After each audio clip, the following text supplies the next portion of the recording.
Part 1. To listen to our weekly hour on conservation issues. First, you have some time to look at questions 1 to 4.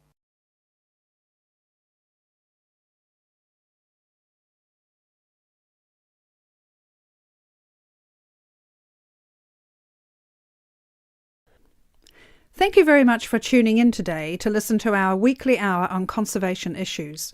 Last week we spoke about the impact of environmental changes on primates, and this week, to continue the theme, we have invited in a specialist by the name of Professor Andrew Ripley, all the way from USA, to tell us more about the problems faced by the cat family.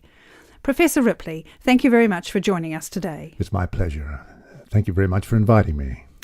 So I understand that you spent a great proportion of your time travelling the globe and monitoring changes in population levels of the cat family. Yes, that's correct.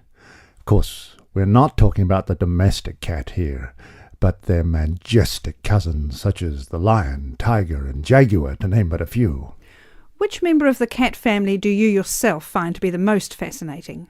Well, I've spent a lot of time recently studying jaguars, but the lion is still my personal favourite. It is the world's most social cat, and unusual in the way in which it chooses to group together with others of its species. Prides of lions basking in the sunshine are probably one of people's most vivid perceptions of the African bush. Yes, certainly. I totally agree with you. Can you tell me the current lion population in Africa these days? Before you hear the rest of the conversation, you have some time to look at questions 5 to 10.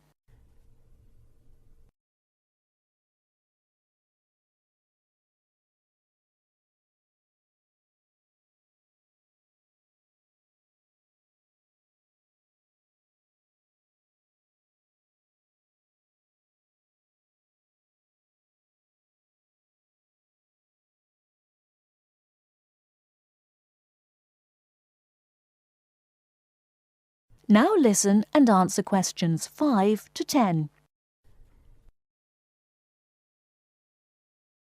Well, it's very difficult to measure it accurately.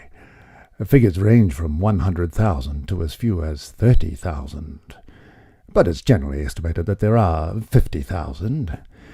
In order to maintain the population and protect the species from poachers, many are moved to protected areas. Which member of the cat family do you feel is most at risk? For different reasons, a number of species of the cat family are endangered, sometimes due to natural predators or environmental changes, but mainly because of the threat of hunters. For example, I'm sure you're aware the bones and body parts of tigers have been and still are traditionally used in medicines in the Far East. And because of this and the demand for medicine made from tiger parts, their numbers have been falling for some time, and to date there are fewer than 6,000 tigers living in their natural habitat of the forests and plains of Asia. What is being done to curb the population decrease?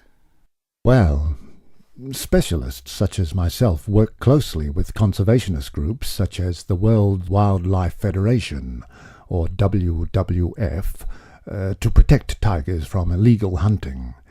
WWF considers the drop in tiger numbers to be catastrophic, and they are working hard to conserve the populations in China, India, Indonesia, Malaysia, Thailand, Vietnam, and Russia.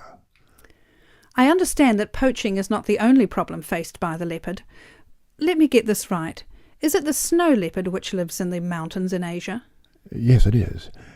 Poaching has been a problem, but not the most important. Its natural prey, the animals it hunts, is declining too. Its natural habitat in high-altitude areas, specifically the pastures, is threatened by the growth of agriculture. It is this that is causing the main problem for the snow leopard. It is going to be extremely difficult for numbers to recover, but again, the WWF has been working hard to continue to fund projects to aid the snow leopard in Nepal and Pakistan, and hopefully Bhutan very soon. Well, this is fascinating information you are giving us, Professor. We are just going into a short commercial break. When we come back, I have a few questions for you about the puma and the jaguar. Remember, listeners, there will be an opportunity to phone in and voice any opinions or questions you may have for the Professor in 10 minutes.